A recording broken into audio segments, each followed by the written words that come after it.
Hi, my name is Marie, and for Journal On, my prompt is, what does being together mean to you, and how are you spending time together with those that you love?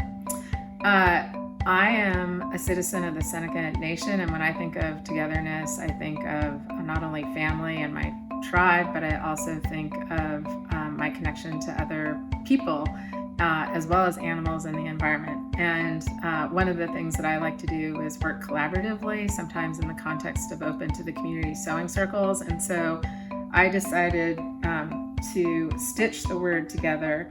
I'm really interested in how stitching is kind of an extension of a drawing process. And I also really like how words, when they're written by one's hand, start to feel like a sign that might even invoke your voice.